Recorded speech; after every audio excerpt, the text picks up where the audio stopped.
Vitalik.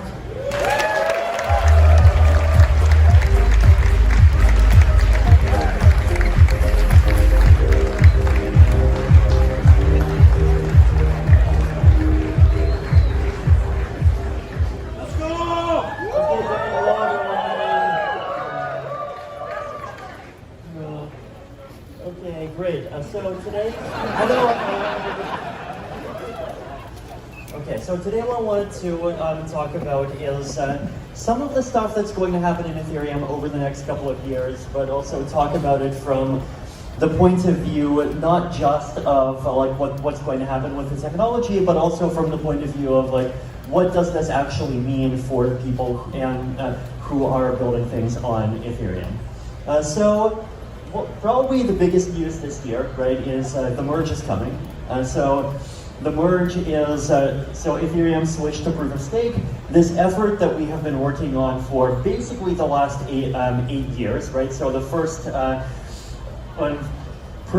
blog post that we wrote about proof of stake was back in January 2014. And in the years since then, a lot of research has happened. In 2017 to 2018, we converged on what we call the beacon chain today, the version of proof of stake that we ended up actually implementing. 1.5 years ago, the beacon chain was actually launched. And so pretty soon, what's going to happen is this complete switch where Ethereum finally switches over to being a pure proof of stake system. And basically what happens there is Ethereum's application layer. So the applications, the smart contracts, balances, everything that is happening inside of Ethereum is going to be automatically moved off of the proof of work chain, which will basically just like stop being functional at that point and move over to the proof of stake chain. Right. So after the merge, Ethereum will finally become a proof of stake system. Yay! Now, the merge is only the first step in this fairly long and complicated roadmap that we have, right? So after the merge, there's a bunch of other things that we plan on focusing on, but probably the biggest focus immediately after the merge is going to come on scalability, right? So scalability is also a problem that we've been talking about, we've been complaining about, we've been thinking about how to fix, pretty much since the beginning of the Ethereum project and even before the chain launched all those years ago. And it's something where we've been actively thinking about it. There have been a lot of groups that have been actively developing solutions. And there's a lot that has happened over the last couple of years in the layer 2 space in particular, right? So some of the roll-up projects, so projects like Optimism, Arbitrum, ZK Sync, Loopring, Roll, Starknet, this big long list of things exists now, and that's something that did not exist at all, 3 years ago, and it's just made a huge amount of progress over even the last year, right? But there's even more work on scalability left to go. So people who have been following the Ethereum core development process might have heard of proto-dank sharding. So this is one of the next big EIPs that is in the process of development and is coming to Ethereum after the merge. So basically, the goal of proto-dank sharding is to create what we call these data transactions that have these data blobs. And the point of this is to just increase the capacity of the Ethereum chain to hold a much larger amount of data, right? And there's this very nice synergy between these data blobs and layer 2 rollup projects because rollups are very good at scaling transactions, but they need some space to put their data. And expanding the blockchain's ability to hold more data so that these layer 2 rollup projects can use is exactly what proto-dank sharding is about, right? Now, proto-dank sharding, as you can tell from the name, it's only the first step, right? So after proto-dank sharding, there's going to be a second step, which is just called dank sharding. And dank sharding will massively increase the number of these data blobs that the chain can hold. So that's the long-term roadmap, right? The long-term roadmap is to basically increase the amount of data that the Ethereum chain can hold up to somewhere around 16 megabytes every slot, right? And today, the average block is only about 80 kilobytes. So like massively increasing the amount of data that the Ethereum chain can hold. And it's done over the next a couple of stages. Proto-date sharding is the first stage, and even proto-date sharding by itself is going to be a big improvement over how much data the Ethereum chain can hold today. Now, at the same time as improving how much data the Ethereum chain can hold, there's also another effort that's happening at the same time, which is improving how much data rollups use, right? So this is data compression in rollups. This is something that I've talked for a long time about as something that really needs to happen. Basically, trying to pack a much larger number of transactions into a much smaller amount of space, so that we just get a big scalability gain for free, right? We can pack more transactions without really having to spend more resources at all. So this is just this chart that I published about a week ago that kind of shows the different stages and like how much you could do, right? So a transaction by itself, this is an ERC20 token transfer, takes about 188 bytes. And if you add the different forms of compression, so taking out 0 bytes gets you down to 154 bytes, doing some signature aggregation takes it down to 128, making stateless compression even better, 75, and then even more advanced compression, that kind of where the decompression algorithm can look into the chain and look into the history, you can go all the way down to 23, right? So there's like a lot of this work that's actually started to happen. So a couple of months ago, Optimism actually implemented a 0 byte compression.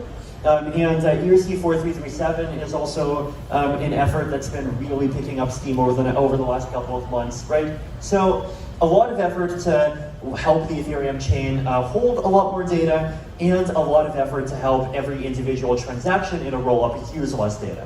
So we're talking about Ethereum over the next couple of years being able to process a much larger amount of transactions than it has been able to before, right? So what do these two things mean for Ethereum, right? So these are not the only two technical upgrades that are happening to Ethereum, but there's probably the two most important ones, right? But what does this actually mean for Ethereum from the point of view of someone using it or someone building on it? So starting off with the merge, right? So the merge is going to happen first. So Ethereum's energy consumption will be reduced by more than 99.9%.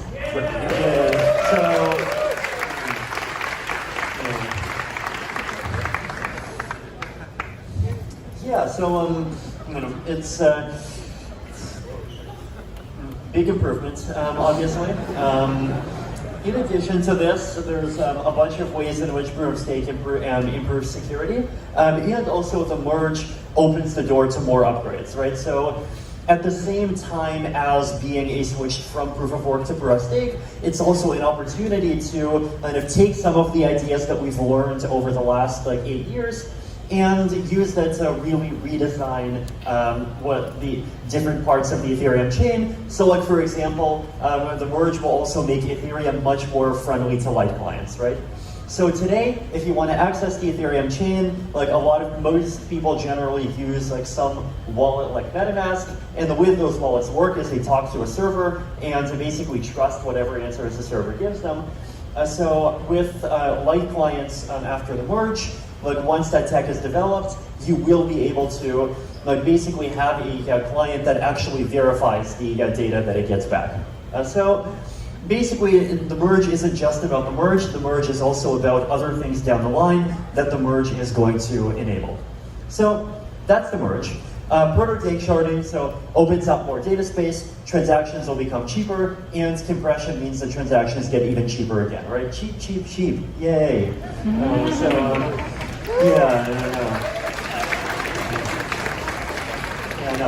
I know there's inflation and 8.5%, and gas prices are going up, but here gas prices are going down.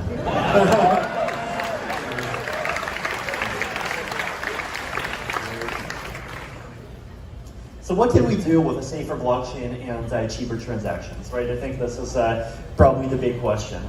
So probably one of the big and really important things is just lower transaction fees are the thing and the only thing that can make blockchains affordable for anyone, right?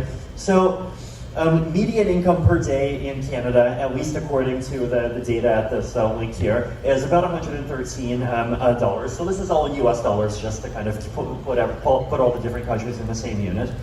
In Poland, median income per day is $42. In Mongolia, it goes down to $16, and in Zambia, it goes down to $4, right? So very big differences. And we can compare against these numbers average transaction fees on Ethereum for the last couple of years.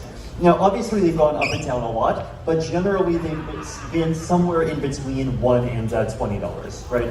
Now, today, Ethereum transaction fees are fortunately a bit lower, but that's because we're in a bit of a bear market, at least relative to 2021.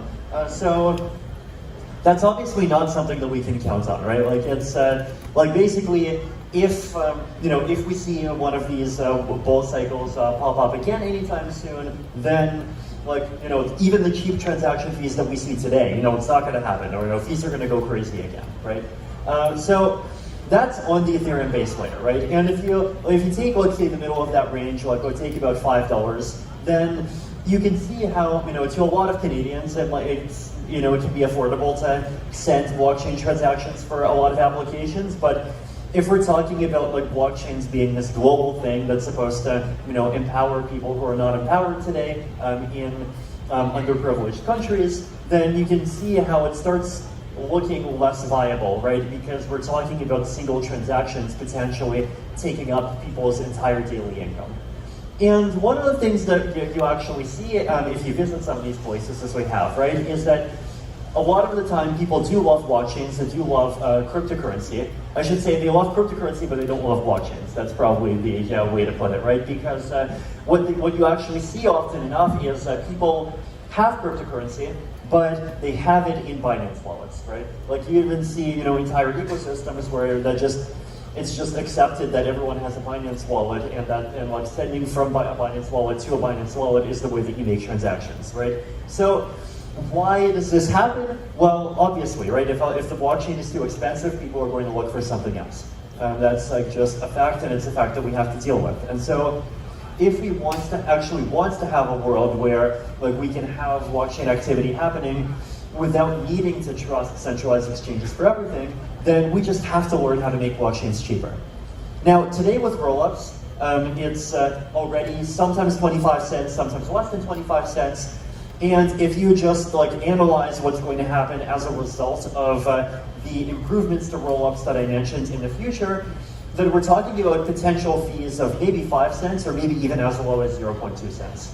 So massively cheaper transactions to the point where the on-chain transactions actually will become affordable for lots of people for whom they're not affordable today. Bringing back crypto payments. So this is an interesting idea, right? Basically, for those who here has been in the crypto space since at least 2013? Who here has read the Bitcoin white paper? Who here remembers the title of the Bitcoin white paper? Bitcoin, a peer-to-peer electronic cash system, right? Back in the good old days, people thought blockchains were for paying people. So, yeah, right. So even back in this picture, I'm curious. Does anyone recognize which city and this is from? It's not Toronto. It is. I believe this is actually Berlin. This is the Bitcoin Keats. Basically, it's this is. There was an effort in 2013 where. People tried really hard to get a lot of people to move to one place and to get a lot of restaurants in the same region to all accept Bitcoin at the same time. And there was this big social movement where people were really excited about just trying to get an in-person Bitcoin economy happening, right? And it started and it continued for some time, but fast forward a few years later, and people have mostly kind of stopped about talking about these things, right? And I think one of the reasons why is basically because blockchains for in-person payments just stopped looking as attractive as it did before, right? And fees are just an obvious reason why, right? Back in 2013, one of the main arguments for why you should accept Bitcoin was fees, right? The argument basically was look, PayPal and the credit companies are very mean to us. They charge 29 cents plus 2.9% for transactions, and they charge even more if it's international. And so, if you send a payment with Bitcoin, well, the transaction fees are 1 cent, right? And this was the argument, and this was like the pitch by which the first wave of merchant adoption happened. Now, since then, that argument has basically just become completely false. Now, if blockchains can scale, then guess what? The argument becomes true again, and so we're in a future where blockchains are cheap, and we have even more network effects than we did before. So, the question is, if we have much more scalable blockchains, can we actually bring back crypto payments? And I think it's something that's going to be worth trying, right? Now, crypto payments are something that exists in a lot of different ways, right? So there's crypto payments on the internet, right? Lots of people use cryptocurrency for international payments already. Like, it's just something that happens quietly, and like people who do it, you know, they just quietly do it, but there's no reason for them to make a big marketing pitch and announce it. And so it is happening, but you know, there are a lot of cases where more of it could be happening and it just isn't happening yet. So there's also kind of consumer to merchant payments, like paying for goods with businesses. There is also in-person payments, right? So in-person payments we tried to do, and I think it may be worth trying to do again. There are obviously micropayments. There's many different kinds of payments, right? But this is the sort of thing that, like, today is a fairly niche thing, but I think especially with blockchains being much more affordable, it is something that could grow much more in the future. Non-financial applications, right? So one of the big things about Ethereum is, like, Ethereum is not just a payment system, right? And there's supposed to be this like big array of all of these other amazing things that you can use blockchains to do. ENS is probably the big one. Who here has used a non-financial application on Ethereum that's not ENS? Who here has used ENS? Right, so ENS is like by far the most popular non-financial application on the Ethereum blockchain, right? And I think the reason why is pretty clear. It's just a really valuable and useful tool. And I think the interesting thing about ENS is that it's like one piece of a puzzle where there are a couple of other pieces that are very complementary to it that can help to like actually create basically like some kind of decentralized identity ecosystem on top of Ethereum, right? So you have ENS, and ENS gives you, once you have a username, without that username being tied to a company that controls it. Account management, right? So let's say, who here remembers PGP? 1990s, crypto wars, everyone has their own public key, web of trust, right? There was this really big idealistic effort to try to kind of create this ecosystem where everyone would have their own cryptographic key. And with these, people would be able to sign messages, they'd be able to encrypt messages, we'd have privacy, we would have security, and like all without having to rely on intermediaries. But the network effects never really happened, and it just sort of never really panned out well, right? Now, fast forward to today. We have millions of people with crypto wallets, and we have millions of people that have private keys inside their own browsers. Now, why, right? Well, because they want to trade monkey pictures, right? So it's like, 1990s, you have these really kind of deep and philosophical arguments about like, there's this fundamental great battle between the authority of the nation state and the desire for individual freedom, and if you want to protect privacy and if you want to assert your independence, then cryptography is the future of ensuring freedom of the humanity. Fast forward 20 years and it's like, hey look, it's a monkey! And guess which one works better? So now, this is like in one of the kind of interesting double-edged swords of the crypto space, right? It's like the problem with the pre-crypto sort of idealistic decentralized tech movement is that it never had enough incentives. The problem with the crypto space is that like it has great incentives, but at the same time, it has incentives that like go in very weird directions sometimes, right? So at the same time though, like we have actually created this ecosystem where lots of people have cryptographic keys, and we actually get the possibility of using these cryptographic keys for other applications and not just stuff on the blockchain. So there's this project called Sign In with Ethereum, where you can use your Ethereum wallet as a way to sign into web services. So if you go to chat.blockscan.com, you actually see there's like a chat application. It's basically like a Telegram clone, except you don't have to give your phone number to use it. You just like use your phone, sign in with your Ethereum account. And like anyone who has an Ethereum address basically already has a chat.blockscan.com account. And if you know someone's ENS name, you can go send them a message. I mean, you can send me a message. I probably won't read it, but you can send me a message. I think Sign In with Ethereum is like one of those things that kind of expects to start slowly growing more and more over time, right? Now, one of the problems though is that if you just use cryptographic keys as your wallet, as your account, then like what happens if your key gets stolen? What happens if you lose your key? What happens if like any kind of accident happens? Now, one of the kind of pitches that sometimes traditional Web 2 companies argue about like why Google can control your account and why it's good is because they can do account recovery, right? It's like if you lose your account or if something bad happens, there's like people and you can appeal to those people and those people can give you your account back.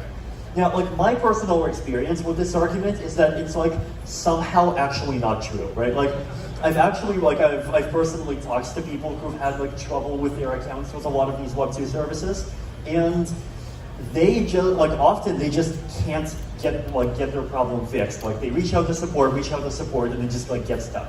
I mean, like I personally, a few months ago, like I had my Amazon accounts flags due to like some suspicious activity thing because I dare travel between different countries. Then there's a form and I filled in the form and at some point they said, okay, well we filled in the form but we don't have enough information and please hold on. And like basically I have not gotten my Amazon account back, right? So Web2 companies are like, they talk about how, centralization is good because you at least provide recovery, but like somehow they've screwed this up so much that often they don't actually provide recovery.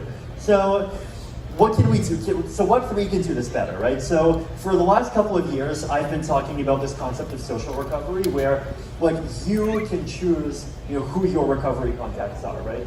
And like you can make whatever choices you want. So you can say, I'm going to have 5 recovery contacts. 2 of them are going to be an institution, 1 of them can be my employer, 1 of them can be my dad, 1 of them can be a friend. And any 3 of those 5 can come together and recover your accounts and kind of reset your key to something else, right? And this is something that you can put into the rules on a smart contract, put that on chain. This is, it's a very simple approach, and it's, I think, a sort of a model of security that is like both very decentralized, right? Like you're not giving up your control to any one single person, and it relies on forms of trust that people have and that people are good at, right? Like I think people, and especially less technical normal people, are going to be better at picking seven friends that they trust, and they are going to be at like writing down 24 words and making sure they write it down correctly, making sure this weird piece of paper is like they're going to be able to keep it for 10 years and not lose it or get it stolen ever. So it's like actually a great solution, but implementing it correctly requires smart contract wallets. So fortunately, smart contract wallets are actually coming. Now, interestingly enough, smart contract wallets themselves, so like actually being able to track like when these account recoveries happen, when these key changes happen, this itself requires a blockchain, right? So it's like, instead of using your accounts to log into, or using your kind of off-chain accounts to interact with stuff on the blockchain, it's like, no, you're using your account, which is on the blockchain, to sign into services that can themselves also be centralized services that live on off-chain, right? So you can use the same account to sign into on-chain stuff and off-chain stuff.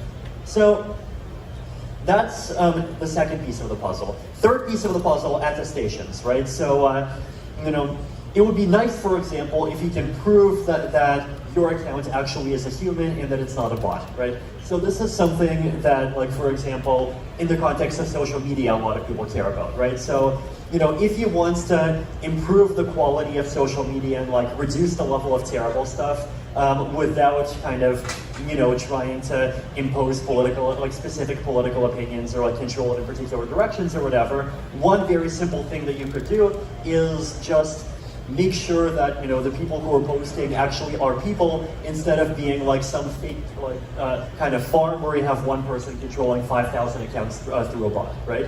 But if you want to do this, then you have to be able to actually tell who the real humans are and who the bots are. Now, fortunately, on-chain attestations can actually help, right? So if you use your Ethereum account to sign into a service, the service can actually go and inspect.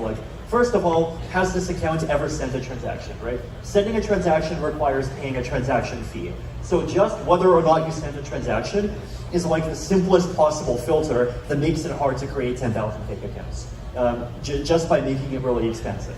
Step two, you can look at things that account has done. You can check for a proof of humanity profile. You can check for a pope. It's a token that proves that you attended some particular event, right? There's a lot of different things that you can check for. And once you do that, then you can get some kind of better indication of well, how likely is it that this account actually is a unique person? Now, this is something that we can improve over time, so we can combine it with fancy zero-knowledge stuff, and we can improve privacy, and you can do really fancy and cool stuff like prove you're a human without revealing which human you are, right? So we can have kind of privacy and better security at the same time. Now, these are all different kind of pieces that really fit into each other, right? So you want to have an account in order to sign into services and interact with services. Now, with that, you want your accounts to have a name. If you want to have a name, ENS is great for that. If you have an account, you want to be able to manage that account, be able to change the key, do security stuff, on-chain smart contract wallets, and you want to prove things about yourself, on-chain attestations, or off-chain attestations could, kind of with proofs attached, could work as well, right? So all of these pieces really fit together into this kind of Ethereum identity ecosystem, and to me, this is probably the best candidate for sort of Ethereum's second major app, aside from the DeFi ecosystem. So that's non-financial applications. DAOs, I think, are also interesting, right? And DAOs, I think we've seen a lot of big DAOs, but we can also see a lot, we could see more micro-scale DAOs, just 5 or 10 friends coming together for some amount of time and pooling a few $1,000s together for some community activities. So things that are kind of a little bit too simple to create an entire corporation around, but where you still want to, have the money be on chain and have some to kind of make decisions together and have some transparency. So all of these things could be done on chain, right? But making it viable and making people want to do these things on chain requires the chain to be much more affordable. There's enterprise blockchain use cases as well, right? So people have been talking about enterprise blockchain use cases for years, and I think in this case, we don't actually need fancy, roll-ups and protocol sharding for this. There's a structure called Validium that people have been looking into and building more and more. Basically, it's you do things in a server, and you kind of execute things in a centralized way, but then you use cryptographic proofs like Zcash and ARCs, and you publish them on chain, and that way you have a regular record that basically proves that the changes that are happening are changes that actually are following the rules, and because you're publishing on chain, you can prove that you're not giving different evidence to different people, and you can prove that the system isn't reverting anything and it's not moving backwards, right? So this is also technology that is rapidly improving. It's rapidly improved a lot over the last 2 years, and especially I think with some of the ZK EVM stuff that's happening, it's going to improve even further. So I think these are some of the consequences that are going to happen from the technical improvements that are happening in Ethereum over the next couple of years, right? But there are other technical improvements. So the Ethereum chain might in the future become not just cheaper, but also faster. Instead of including your transaction after half a minute, we might be able to provide confirmations after some shorter period of time. What kinds of things will that make easier? What about improvements to privacy, right? Well, what can we do more of if Ethereum becomes a more privacy-preserving system? What will better middleware unlock, right? So if people build applications, are there applications that other applications can talk to where if you make one application good, that itself opens space for even more applications? I mean, I don't know, but I think these are all questions worth thinking about, right? So yeah, this is this is basically what I hope that we can start thinking about more, right? The technical improvements are happening and they're going to happen, but like what kinds of improvements in terms of what we use Ethereum for are these things going to make possible? Thank you.